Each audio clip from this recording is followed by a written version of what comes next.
And of course, Middle East. Of course, we have to talk about Middle East. Secretary of Defense of U.S. yesterday, as it was announced by Trump himself, U.S. President, conducted a press conference together with some other military officials from Pentagon and tried to explain to journalists and to publics that U.S. strike on Iran's nuclear facilities were absolute success and Hexet, as Trump himself earlier once again criticized a number of media outlets, Western media outlets, for misinforming the public.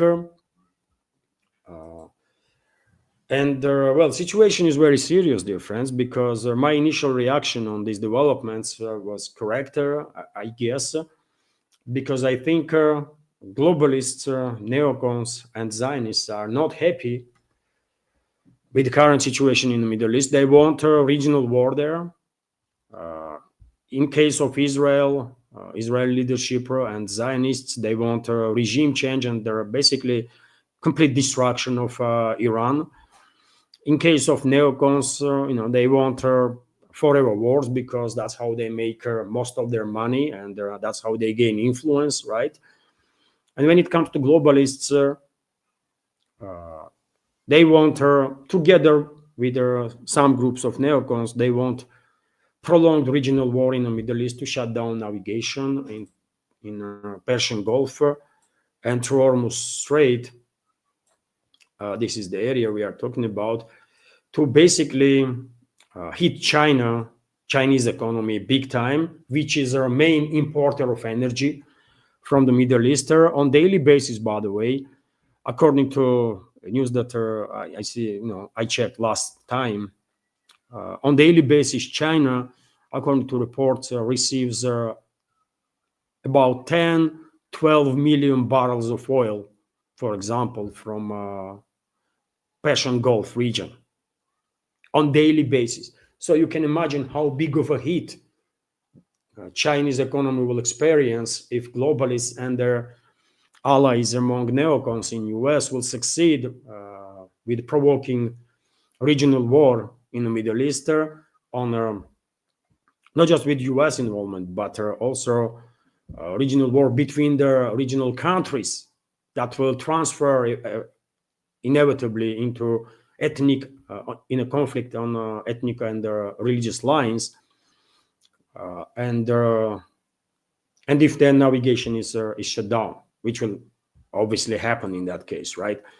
There is not even theoretical chance that other countries that are exporting energy, oil and gas to China will manage to immediately increase their oil or gas output on such a level that they will manage to compensate losses that Chinese economy will suffer if they will lose supplies from their Middle East. So that's why globalists and neocons want this regional war. One of the reasons, although this game plan is much wider, actually.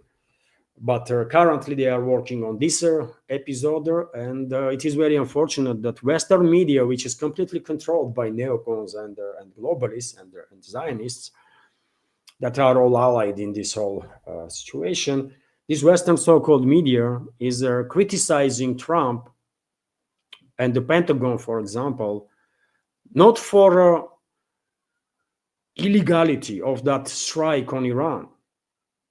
They are not questioning legality of their strike itself, as they should, by the way, if they are real journalists, right?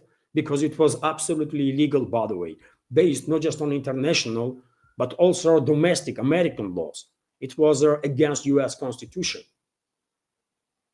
right? But these so-called journalists, not questioning legality of these strikes, they are pushing for more wars, right? They are pushing for wars. They are creating ground for further attacks on Iran, further escalation, because what narrative they are pushing? That these strikes were obsolete. They did not destroy Iran's nuclear capabilities.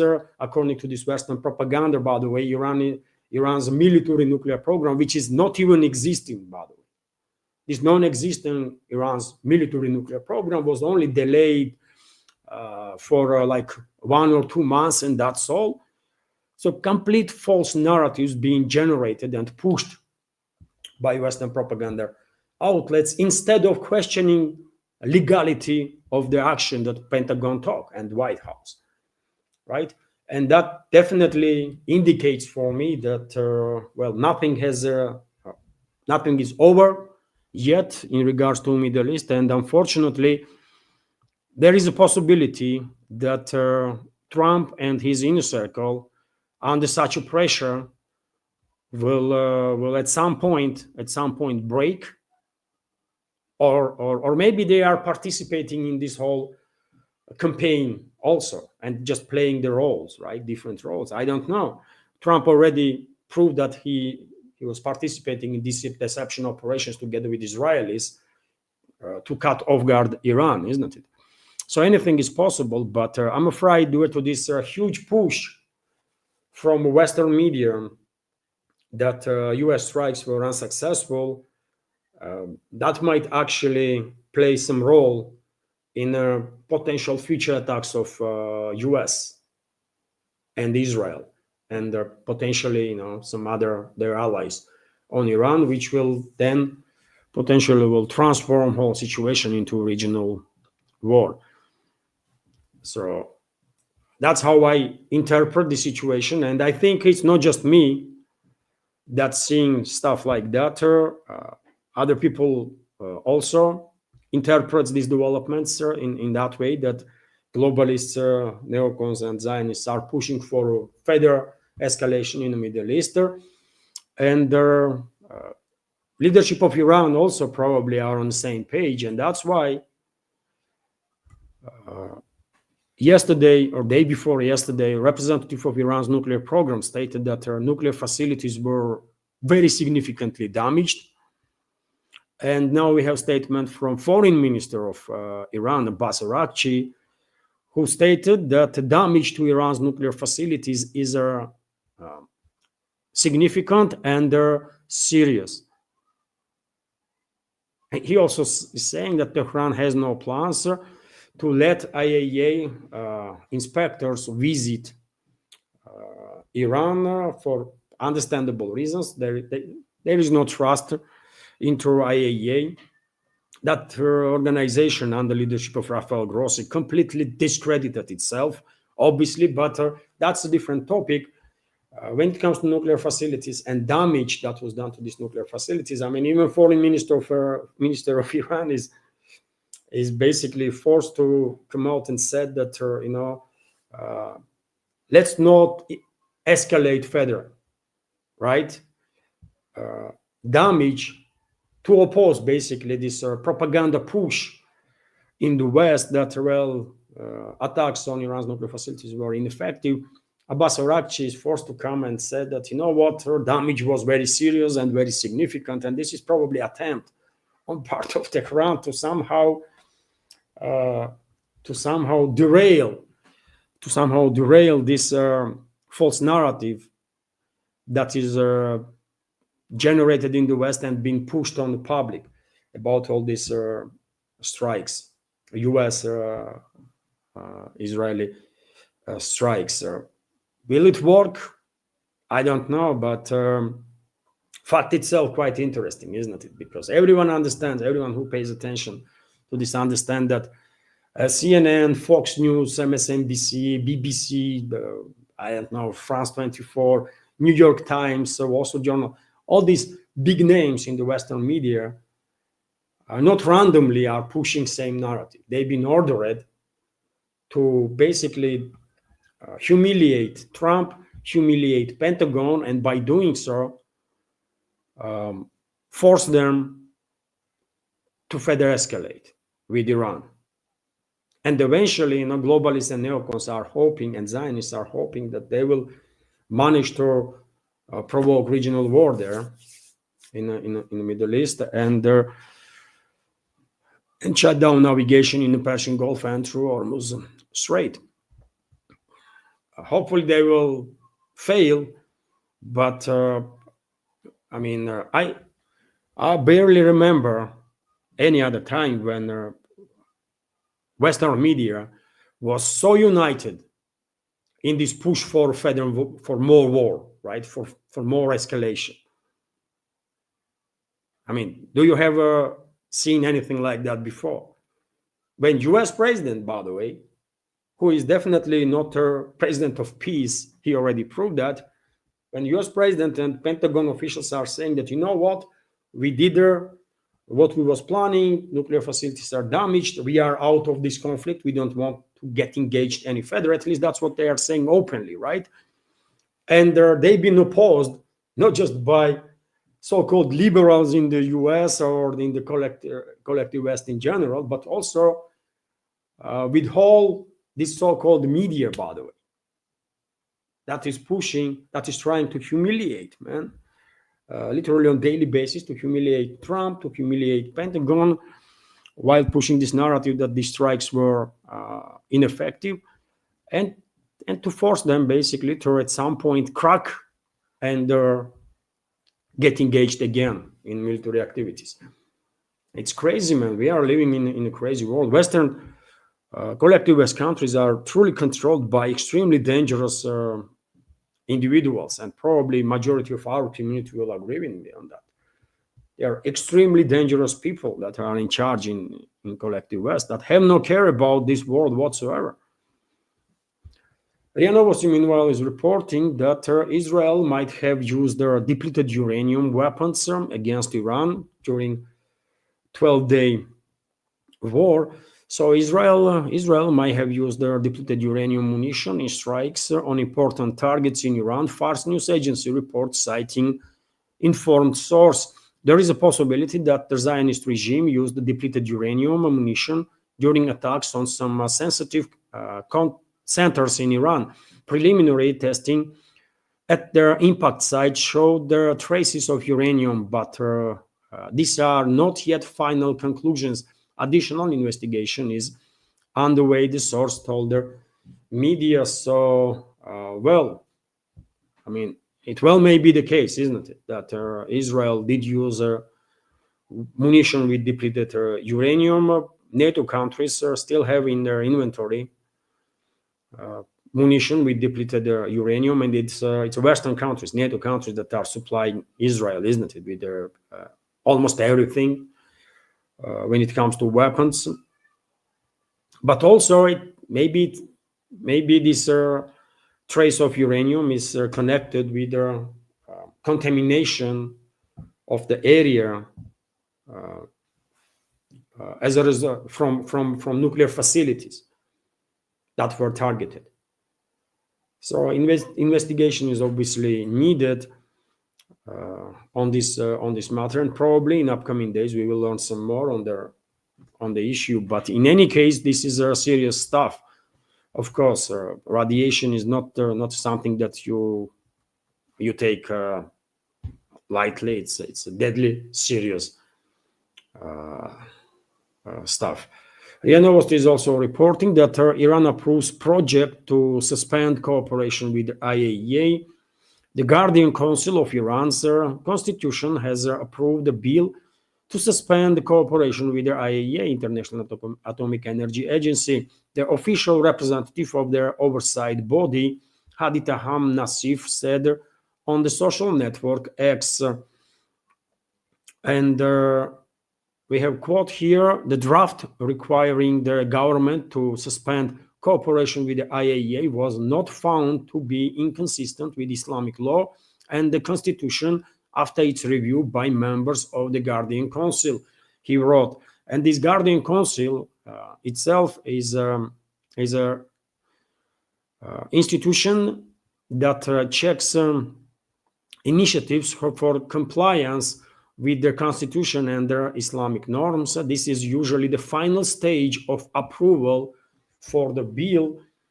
And if so, then I'm not an expert in Iran's internal laws, obviously, and I guess Supreme Leader of Iran, President of Iran, and also Supreme Leader probably have rights based on their laws and constitution to veto this law if they find it necessary. But in any case,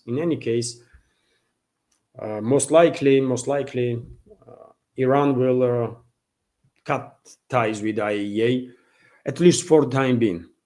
Because this institution, which is formally UN institution, by the way, is definitely a total disgrace. Definitely was used by US and Israeli intel services to prepare ground and then justify their criminal actions against Iran, and therefore absolutely cannot be trusted. Nothing to be said about stakes that IAEA was having in regards to Ukrainian attacks on Russian nuclear facilities. They never ever stated that it was a Kiev regime that was creating this nuclear, that was engaged in nuclear terrorism and was creating danger for tens of millions of people. So IAEA is a despicable organization, absolutely, and either has to be reformed significantly, and obviously leadership of that organization, including Grossi, has to be removed from there, or I guess not just Iran but other countries will also begin distancing themselves from this organization, because yet again we have hardly any of us have any doubts that this agency was working for Mossad, in Mossad's and CIA's interests, and the MI6's, right, Western Secret Services. And also Lavrov, by the way, foreign minister of Russian Federation, spoke about the topic of IAEA and the NPT, Non-Proliferation Treaty, and he said the US as a NPT treaty participant disregards its duties and the functions of the IAEA, which is true.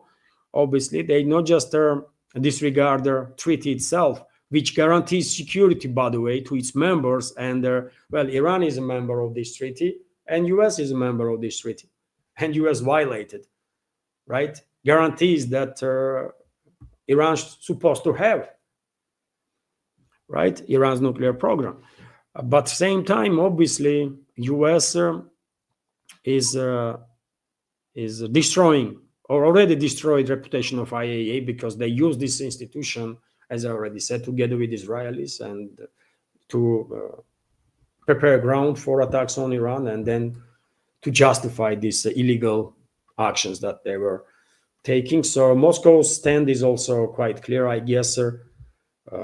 Behind a closed door, Russian leadership will demand reforms in IAEA and probably removal of Rafael Grossi, because he is a disgrace, by the way, total disgrace, right? Total disgrace.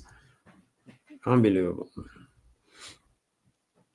Telegram channel, meanwhile, is reporting that according to New York Times, Iran is prepared to strike American military bases and naval assets in the Persian Gulf, and even shut down the vital Strait of Hormuz if Israel violates the current ceasefire agreement.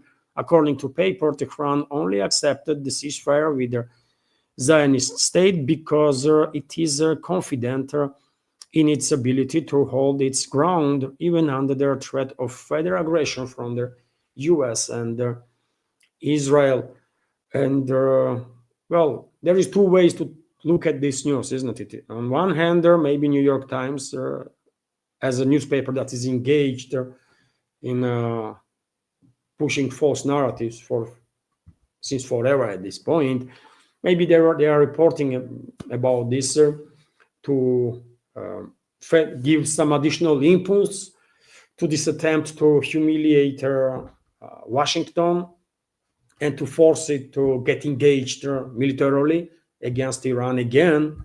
Or maybe they actually have some sources, and Iran is preparing to take action against